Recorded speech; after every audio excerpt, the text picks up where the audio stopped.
January 12, 2012, isang malamig ngunit tahimik na gabi sa baybayin ng Italy.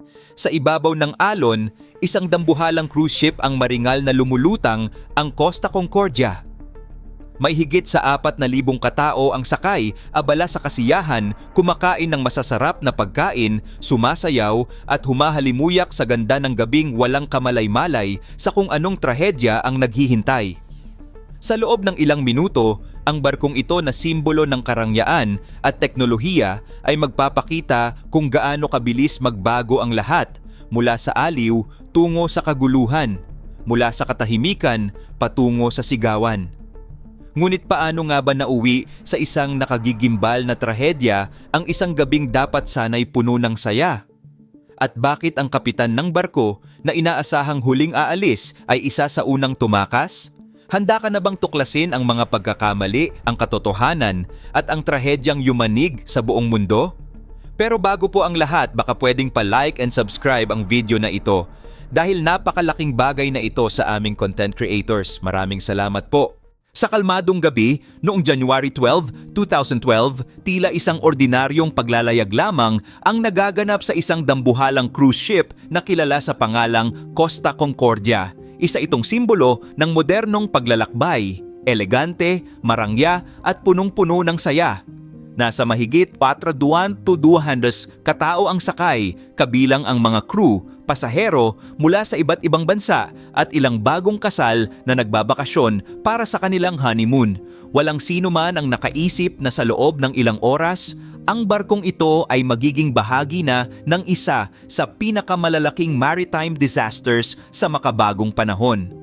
Ang barko ay isang napakalaking luxury cruise ship na may kasamang mga swimming pool, restaurants at iba't ibang entertainment venues na dinadayo ng libu-libong pasahero mula sa iba't ibang panig ng mundo.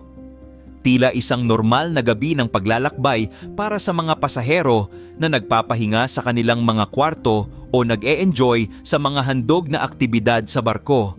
Habang papalapit ang barko sa Isola de Giglio, malapit sa baybayin ng Italy, nagdesisyon ang kapitan na palapitin ang barko sa isla bilang salute o pagbati sa mga lokal na residente.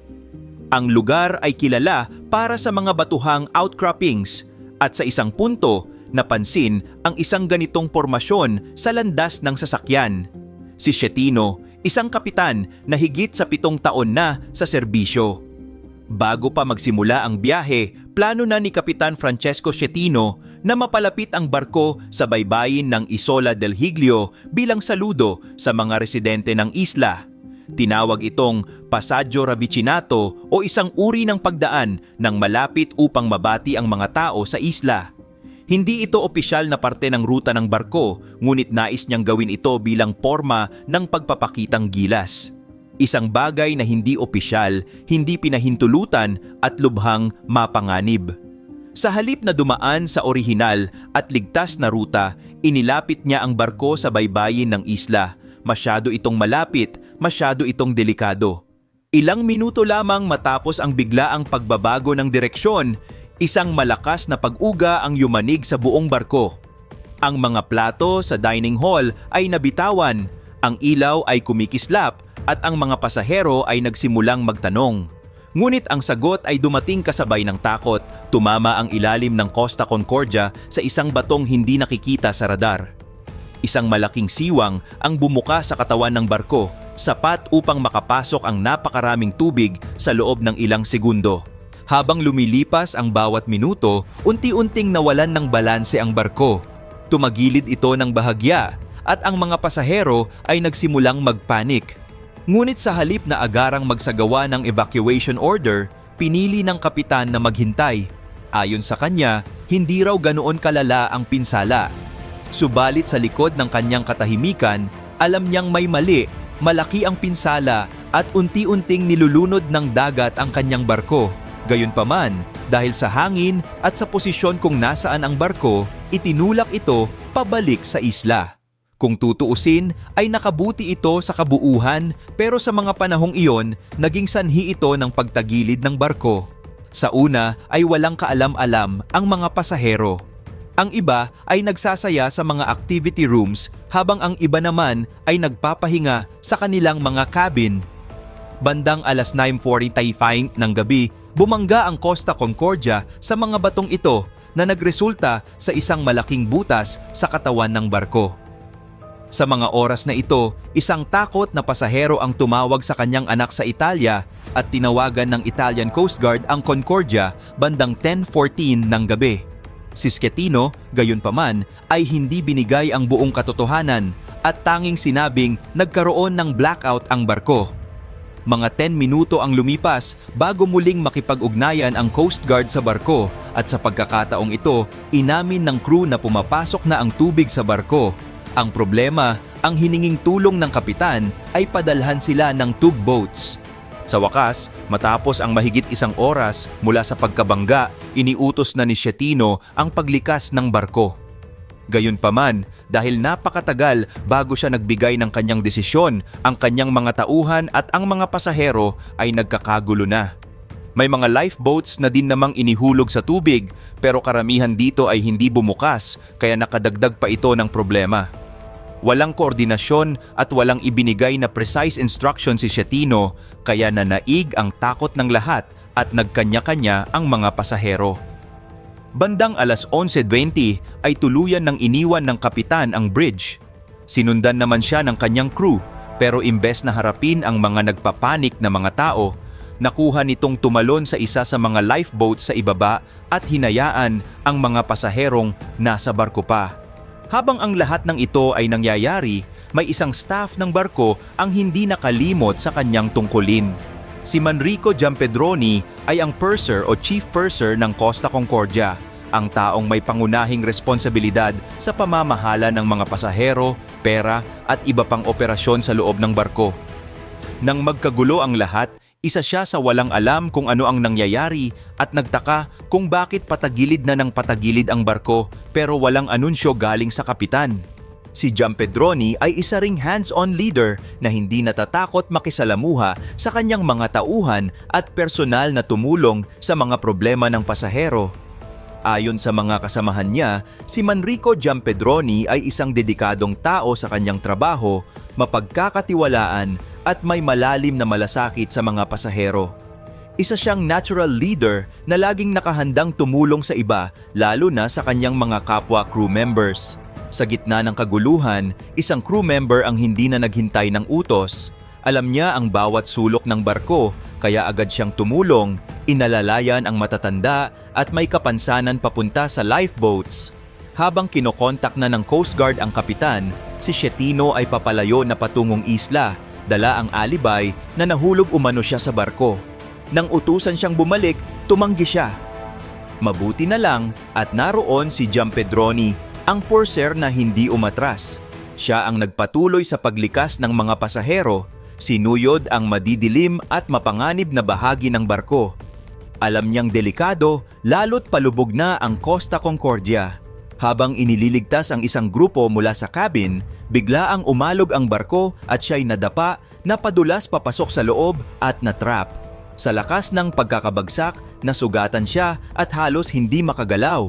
Umupo na lang siya at inisip kung paano makaliligtas habang ang tubig ay unti-unti nang pumapasok sa paligid. Sa labas, mas lumalala ang sitwasyon.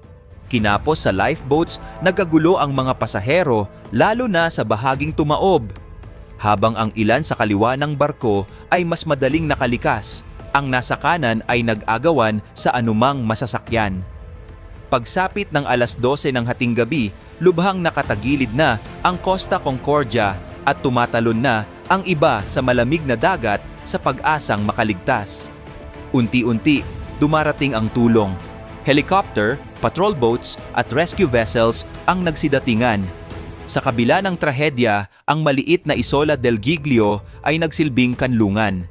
Umabot sa 4,194 ang nailikas sa loob lamang ng ilang oras, isang patunay ng kagitingan ng mga hindi umatras sa gitna ng panganib.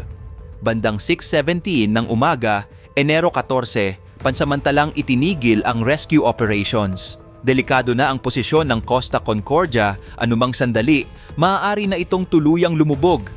Ngunit habang ang iba ay nailigtas na, si Giampedroni ay nananatiling nakatrap sa loob. Nanginginig sa lamig, gutom at takot, halos mawalan na siya ng pag-asa habang dahan-dahang pinapasok ng tubig ang silid na kanyang kinaroroonan. Isolated sa isa sa pinakadulong bahagi ng barko, alam niyang matatagalan bago siya matagpuan. Paulit-ulit siyang sumisigaw at kumakatok sa pader, umaasang maririnig siya.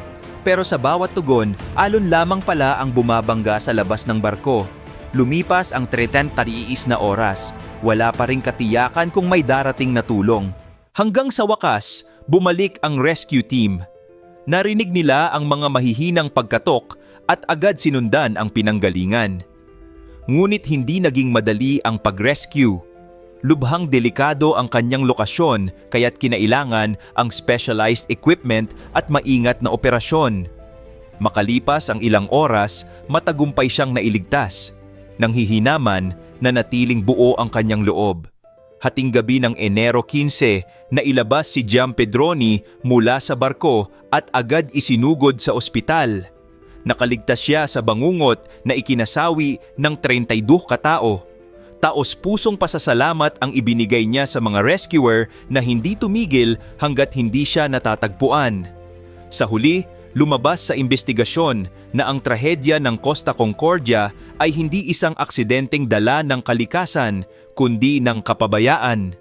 Lumihis ito sa ligtas na ruta. Sa utos ng kapitan mismo, isang desisyong tila binaliwala ang kanyang 7 taong karanasan. Sa kagustuhang pasayahin ang mga pasahero, nakalimutan niyang ang pangunahing tungkulin niya ay ang kaligtasan ng lahat ng nasa barko. Hindi agad nagbigay ng evacuation order si Kapitan Schettino at sa halip na humarap sa responsibilidad, pinili pa niyang magsinungaling sa Coast Guard. Pinakamasaklap sa lahat, iniwan niya ang barko habang may mga pasaherong naiwan sa loob. Isang tahasang paglabag sa batas at sa moral na tungkulin ng isang kapitan. Ang Costa Concordia disaster ay naging leksyon hindi lang sa industriya ng paglalayag, kundi pati na rin sa kung gaano kabigat ang epekto ng isang maling desisyon. Kung sa tingin mo ay tapos na ang kwento rito, mag-isip kang muli. May mga bagong kwento ng kabayanihan, kapabayaan at katotohanan na patuloy nating kailangang tuklasin. Kaya kung gusto mong mapanood ang iba pang mga kwento ng totoong trahedya, tapang at pag-asa, huwag kalimutang i-like, mag-subscribe at i-turn on ang notification bell. Dahil dito sa ating channel, bawat kwento ay may saysay.